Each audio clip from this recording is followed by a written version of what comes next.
mula dito sa intersection. Ayan, tinatanggal lahat ng Center Island kasi malaki pa nga naman yung espasyo na makukuha dyan. Pakalalim dyan sa kaliwa.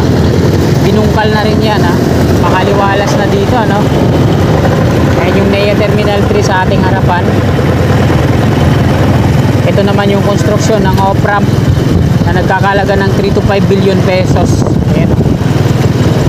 Meron ng rebar yung taas niya, yung pierhead, pero hindi pa napopormahan. Yeah, magandang tanghali sa inyong lahat mga kasikap. Matagal-tagal na rin hindi tayo nakakapag-update mula dito sa EDSA, no? At babaybayin natin itong Aurora Boulevard patong NAIA Terminal 3. So itong dadaanan natin, ito yung NAIA Expressway Extension to EDSA via Tramo. So pusayan dito sa EDSA, tapos kakanan tayo dito Aurora Boulevard. Tapos pakita ko sa iyo yung on-ramp hanggang doon sa may NAIA Expressway. So mag-umpisa po tayo dito sa northbound EDSA. At ito yung sa kaliwa natin, likod yung MRT3. Ito yung umpisa ng stasyon ng MRT3, top station. So pasay po tayo, no? Yan. At kakanan tayo dito sa Aurora Boulevard at ipapakita ko sa inyo yung update mula dito hanggang doon sa NAIA Terminal 3. So tara, let's go. Ito yung flyover mula doon sa EDSA southbound sa kabila. At ito yung Aurora Boulevard. Sa tramo na to dito, no? At ang off-ramp naman nito yung sa unahan. At ilang metro lang yung layo, ayan naman yung on-ramp patungong NAIA Expressway. So ito yung tinatawag nila NAIA Expressway extension to EDSA via tramo. So on-ramp lang to dito. Ito yung ilalim ng flyover. Nire-retrofit nila. Ayan, o. Mga girders yung tinitira nila dyan. Nire-retrofit. Pinatitibay ulit. So napakatagal na siguro ng flyover na yan. Yan. Ito yung off-ramp at ito naman yung on-ramp patungong NAIA Terminal 1 and 2, Cavitex, MIA, Macapagal Boulevard. So, last year lang to nag-operational, ano? Mga bandang March din ata yun. Hindi ako nagkakabal. So ang laki ng naitulong ng on-ramp na to dito sa traffic sa baba, Aurora Boulevard. Ito yung dating pinamumuhian kong daanan na pagkadadaan ka dito eh talagang sobrang traffic, pero ngayon tingnan nyo naman eh maluwag. Tapos yung Center Island dati dito meron niyang halaman sa gitna. Ang ginawa nila, ang gumawa dito Fieldswell, so ginawa na lang nilang median barrier. Ayan, ang laki nga ng in-improve at umaliwalas talaga. So ito din yata yung gagawin dito sa harapan ng NAIA Terminal 3 rehab. So gagawin na lang nila ang ano, median barrier. Kung di ako nagkakamali kasi Fieldswell din yung gumagawa. Ayan, ito na yung on-ramp, pakanan dyan. Tapos toll na yan sa taas, dalawa. Ayan, dun sa unahan may dalawang toll yan bago connect dyan sa expressway.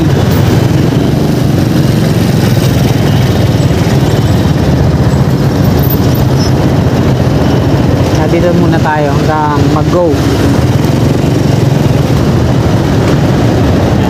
Yung mga pakanan patungong ano yan, Domestic Road at Roas Boulevard, PTEX. Pakaliwa naman Andros Avenue, NAIA Airport Road sa kanan.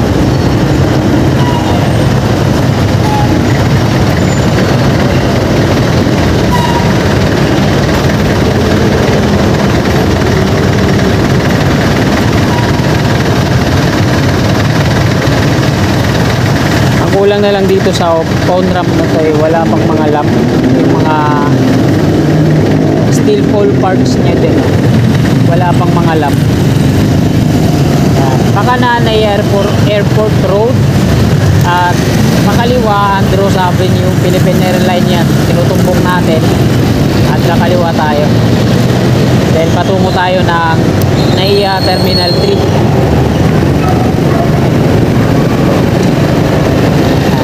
Avenue na to dito.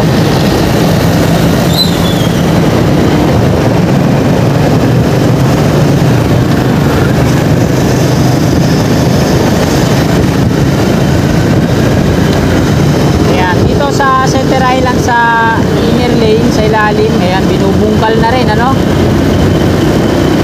Mula dito sa may ano, intersection. Ayan, tinatanggal lahat ng Center Island kasi malaki pa nga naman yung espasyo na makukuha dyan. Malaking kaluwagan pa yung i-improve.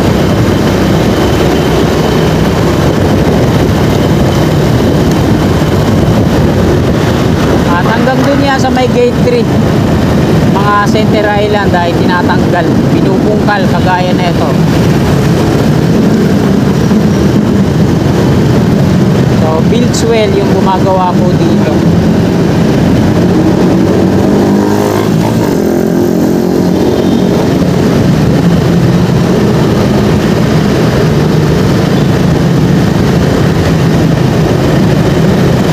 Yan, nandito na po tayo sa may circle, Nichols. Ito yung bypass LN. Yan, napakalalim dyan sa kaliwa. Binungkal na rin yan, ha.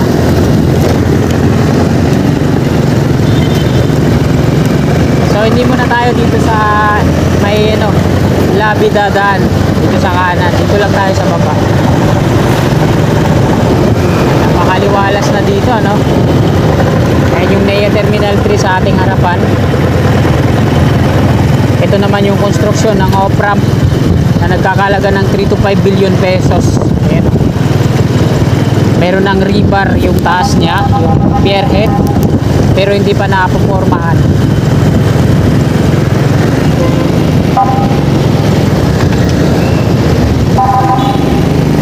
At ginawa nilang two-way itong patungong Salis Road.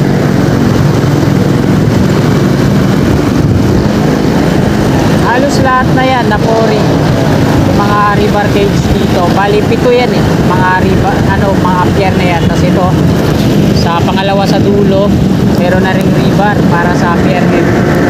Ito yung pinakadulo, meron na ring platform.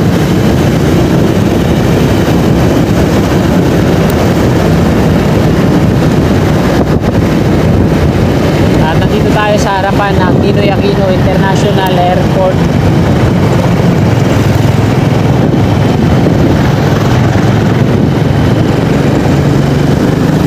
Sa baba, halos lahat ng mga Center Island eh wala na. Pati dito yung sidewalk sa kanan, binubungkal na yan. Tingnan nyo. Ano, binubungkal na yan. So, ito lahat ang ginagawa ng Buildswell. Tanggalin yung mga Center Island dito. Tapos yung mga landscape dyan sa unahan. Tapos, gawing pavement. Maging yung parking dito sa kanan, sa loob. Mga bisikleta, may mga landscape yan nung nakaraan. Eh, pantay na, no? Ginawang pavement, so talagang maluwag na dito sa NEA Terminal 3. Yan, bubungkalin pa to dito, pati yung bakod na to, adjust yan. Yan, oh, napakalawak na dito. Aspaltado na rin. Yun, oh. Yun, kinis, ano. Ganda. Wala na yung landscape dito. Talagang napakaluwag na. Paging dito sa inner lane, maluwag na rin.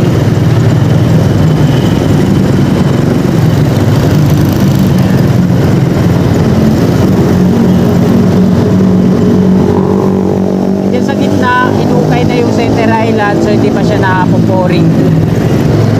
Pero meron naman siyang mga harang na mga flexible post. Ayan. Tsaka yung mga plastic cone naman sa kabila.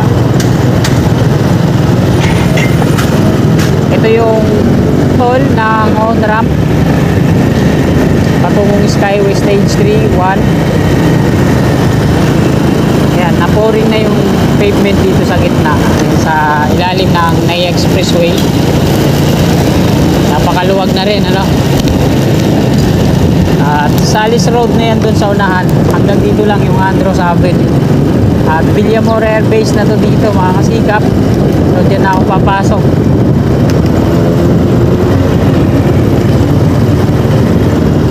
So Maglalagay lang ako ng mga reflectorized vest, tsaka yung ano ko, kasi bawal yan, di ka makakapasok pag patungo ka dyan, wala kang reflectorized vest.